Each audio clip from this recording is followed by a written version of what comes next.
ولی بیدارن آوجه سرنجا او آلین هریمی که بگمان هولدان رکفتنا 11 آذار سال 1907 و که خود هیته بجی کرن شوراشا کردان مزنترین شوراشا کردان لسال 1907 پنجان در انجام کپلای که هریمی نف دولتی جناب بری هر او آلین نهاجی گفان لحولی را پایتخت کردستان دیکن رید با قناغ نهال قناغ بری جداتر به امینه که بحثی و راوشه باوی که برفراد دیگل بریس فرحان جوهر شروع کاری سیاسی که کنها الاستودیو میوانه منه کای فرحان هم بخیر بید. زۆر سپاس. توزانی لهر ولاتێکی پایتەخت ڕەمزا یەکێکیان وی وڵاتیە ڕەمزا شکومەندی و ڕەمزا سەروەریە لە هەر وڵاتێکی پایتەخت پێتە ئارمانجکردن کەواتە کومە وڵاتی تێتە ئارمانجکردن گەلو بوو پایتەختێمە دنەهادا هەمی دەما ئارمانجا هێرشێن هوڤانە و بێبنەمایان وڵاتێن دەردوورە زۆر سپاس کار طبعا أبرو مناسبتك جرينجا تاريخية يكو 11 آذار بيان 11 آذار 54 سال بسر ركفتنا تاريخية 11 آذار داتيت باريتن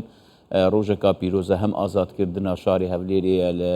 الرجيم دكتاتوريا بري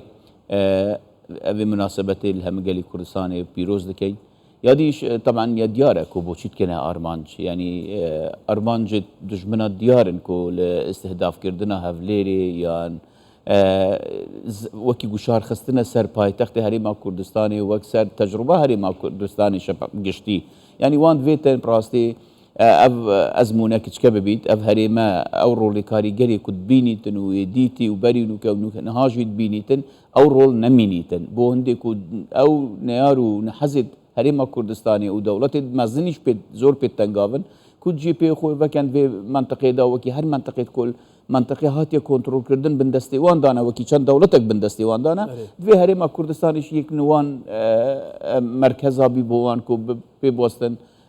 برجواندین خو و تدا جب کن و دوزا قضیه کردیش تدا لواز بکن اویا ارمان جوان یعنی یا دبا ایکش تدمیدن جیکاو با کو سرکردات سیاسی کردستان بخنه دجیر فشاره اگه هند آریندین عراقی و هرمی جیک ملکتی برجواندین آن ببند كواتا قالوا بفان هيرشين خا ممكنة أو سركزاتية سياسية كردستانية بعقليتك يوصى بأويجك يوصى زاني سركزاتية هريمة كردستانية وسروق بارزاني براستي نبويتا يعني أفا التاريخ فرهنجا واندا نهات يا زوري إجباري بو هر قرارك شهري ما يتي بيتشينو دولتي بيتكردن إلا تبي تعاملك دبلوماسيانة تعاملك هوبشيانة يا مشتركانة سر اساس مشترکی کو دو جیرانین دو دولتین بشکلی تعاملی نکن اگر وان بیتن دبزوری من ملکتشی قرارات خو كان دي زرري كان وكي شون في بيان ازاري حق عبرتي اللي ور بقرن رجيم فاشي شو بو ناف برناش ورشا كردي ركفتنا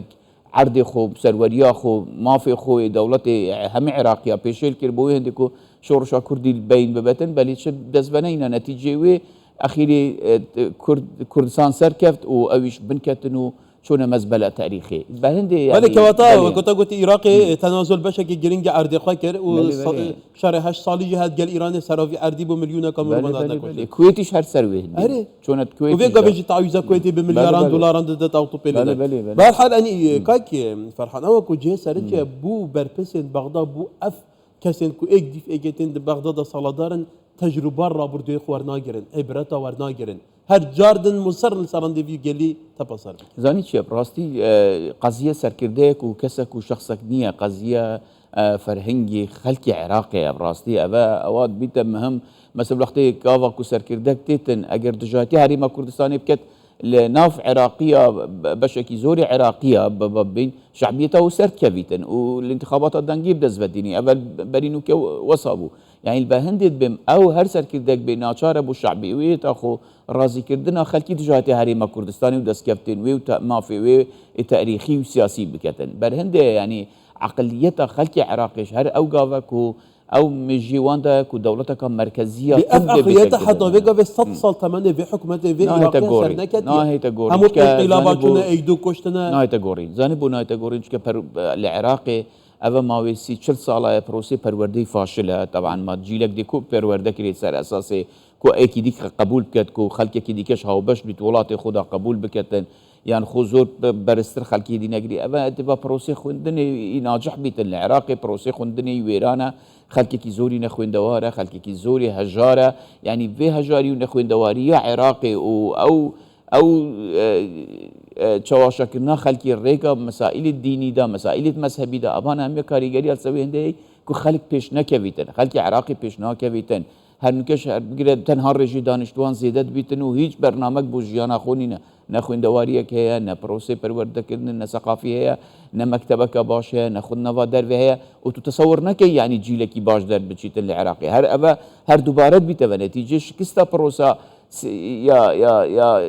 يا زانستي ومعرفي وثقافيه دواي ابي كاريجري الس بروسا سياسي شيء وقت تبيني سركردكيش بر شخصكيش ديكود بيتسر وكيوا بيتسر كدوا همان هل جري همان حقيقيه نتيجه بلاد الرافدين باشمايه بابليان وسومريان وعباسيان حتى دا عراقان هاتو بحث كي بلي ابي عراق ويرانا مخابن ابدا يعني ابا باشماويت وان نينا وان شهرستانيا نينا تبا فيل خونه شوينا راس العراق بلد الرافدين سومريه هبوي بابليه هبوي 5000 ساله حمورابي يا ساداني بس اويت هات اويل ناف برده اويل ناف شوي ثقافه خويا دارشتكو هیچ امیدك نیه في پروردانو که العراق تبيني كو بتواني جلكي وشيار پیشکش بك كو بتواني تنخلك كي ديكش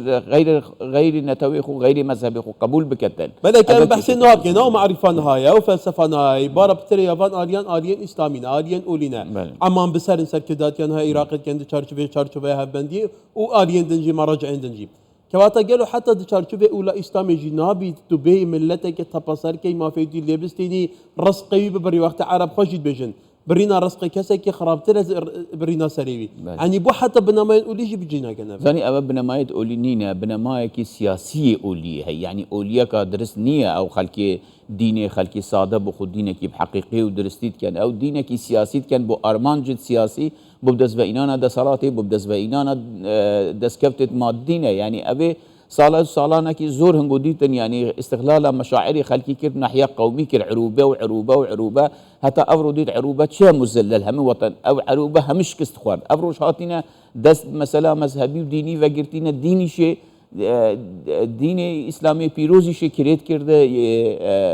او كرده شركه او ديني بكارتين بوفي مساله يعني ام العروبي خلاص بوين ام هاتينا سر مذهبي وايدي اولي فيجاكا ابشتن صاله بما ملتي كردنا شارة تحدى في عقلية بكتن يعني بلي ديكتن شو كب هيش شكلكي ملتي كرد تاريخي دا هيج قافكي سرنا نوان ديا بو هيج دجمنكي وظلم قبولنكي ديا راستا ملتي كرد نقصت هاي ناحية يقرتونية دياليك بلي مسألة ظلمي هيش شكلكي قبولنكي ديا بلي بريس فرحان جوارر شروع بكاري سياسي جالس باس كافا سپاس بوي باش